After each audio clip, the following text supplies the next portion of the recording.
Assalamualaikum warahmatullahi wabarakatuh. Bismillahirrahmanirrahim. Jadi saya mulakan. Jadi untuk hari ini Alhamdulillah kita dapat berjumpa di dalam program Adventures of Al-Quran yang dianjurkan oleh kami daripada kelas mengaji Pusat Pengajian Al-Quran Al-Badadi Seksyen 14 Petaling Jaya. Jadi untuk hari ini saya adalah Ustazah Hajar sekali lagi. Okay, saya akan menerangkan sedikit berkenaan ringkasan sebuah surah yang terdapat di dalam Al-Quran. Kali ini surah yang dipilih adalah surah As-Sajadah. Jadi surah yang ke-32 ini merupakan salah satu surah yang terdapat di dalam juz ke-21. Dan surah Makkiyah ini mempunyai 30 ayat. Okay. Jadi mari kita lihat apa yang ada pada surah As-Sajadah ini. Jadi surah ini diberikan nama As-Sajadah kerana terdapat pilihan sujud pada ayat yang ke-15 dan ayat yang berikutnya.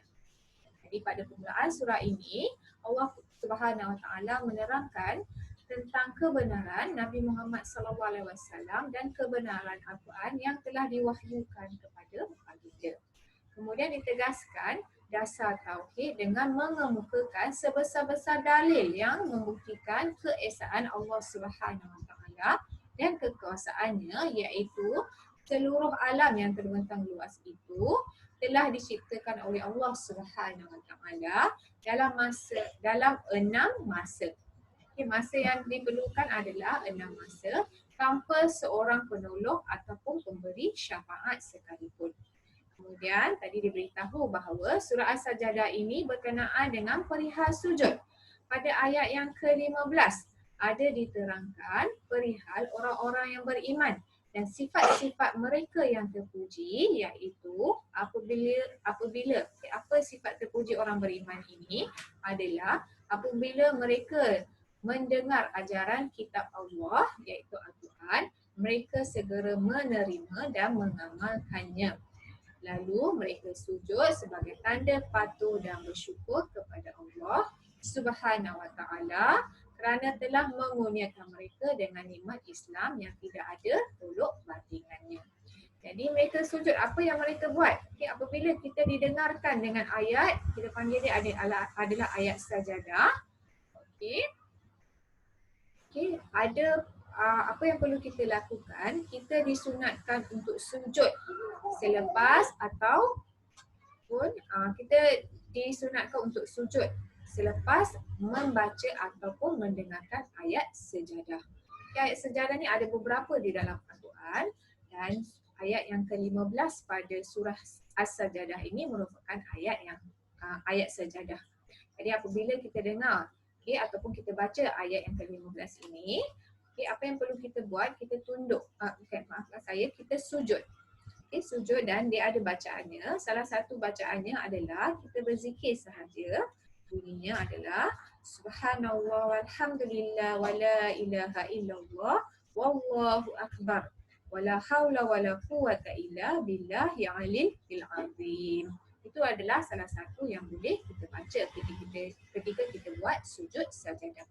Jadi kita dengar orang baca ataupun kita yang baca ayat sejadah ni, terus kita sujud sajadah dan baca bacaan yang saya baca tadi. Ada bacaan-bacaan lain lagi, boleh lihat ya. Jadi itu dia berkenaan dengan perihal sujud pada surah As-Sajadah ini. Di dalam surah ini juga diterangkan bahawa Allah Subhanahu Wa Taala hanya memberi taufik dan hidayah kepada orang-orang yang telah diketahui sedia berusaha untuk beriman dan beramal soleh. Jadi hidayah dan petunjuk tu hanya milik Allah. Dia nak beri pada siapa? Pada yang dia kehendaki. Sedang orang-orang yang kufur ingkar dengan pilihan dan ikhtiar mereka sendiri. Maknanya mereka ingkar akan beriman kepada Allah. Mereka ini telah diterangkan kepadanya mana yang benar dan mana yang salah. Maka balasan sebagaimana yang dijanjikan ialah azab yang tidak terberi. Jadi mereka ingkar untuk berpegang teguh kepada agama Allah. Apa yang balasan mereka terima adalah azab yang tidak terberi. Selain daripada itu, diterangkan juga di dalam surah ini bahawa turunnya Al-Quran kepada Nabi Muhammad SAW bukanlah suatu perkara yang belum pernah berlaku. pernah berlaku dahulu, yakni kitab Taurat diturunkan kepada Nabi Musa dan kaum Bani Israel. Tetapi ada juga yang ingkar. Dinyatakan juga pada surah ini, kitab yang diturunkan oleh Allah Subhanahu Wa Taala adalah untuk menjadi hidayah dan petunjuk kepada umat manusia. Jadi Al-Quran yang ada tu bukannya untuk menyusahkan kita, tapi ia mengandungi hidayah dan juga petunjuk. Maka sesiapa yang menerima kitab itu dengan sempurna, berhaklah ia menjadi pemimpin jika ia berusaha bersabar dan menegakkan kebenaran. Jadi orang yang menerima kitab tu dengan sempurna, jadi dia ada peluang untuk jadi pemimpin. Tapi dengan syarat kena tetap berusaha dan bersabar menegakkan kebenaran. Okay. Setelah itu Allah Subhanahu Wa Taala menegur kaum kafir musyrik. Dalam surah ini ada teguran daripada Allah Subhanahu Wa Taala. Mengapa mereka masih berdegil mendustakan agama Islam yang dibawakan oleh Nabi Muhammad SAW kepada mereka? Sedangkan telah nyata bukti kebinasaan umat terdahulu yang derhaka. Okay, mereka boleh lihat apa yang terjadi kepada umat terdahulu. Mereka yakni kaum kafir musyrik kerap kali berulang-alik melalui negeri-negeri yang telah dibinasakan oleh Allah Subhanahu Wa Taala kerana kedahakaan penduduknya, dan mereka juga melihat bekas-bekas peninggalan kaum penderhaka yang telah binasa itu.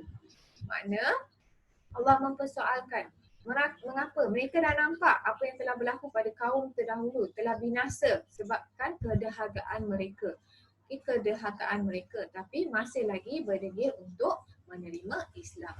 Dan di akhir surah ini,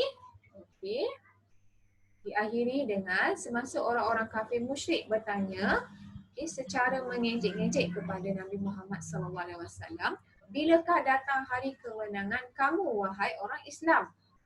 Jadi selalu yang dilihat orang Islam ni dalam kekalahan. Kita tidak ada dalam kekalahan. Kita akan menang.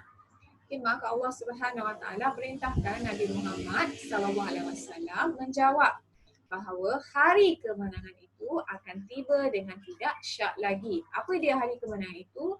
Hari kiamat. Kerana kita umat Islam, salah satu perkara yang wajib kita percaya adalah hari kiamat.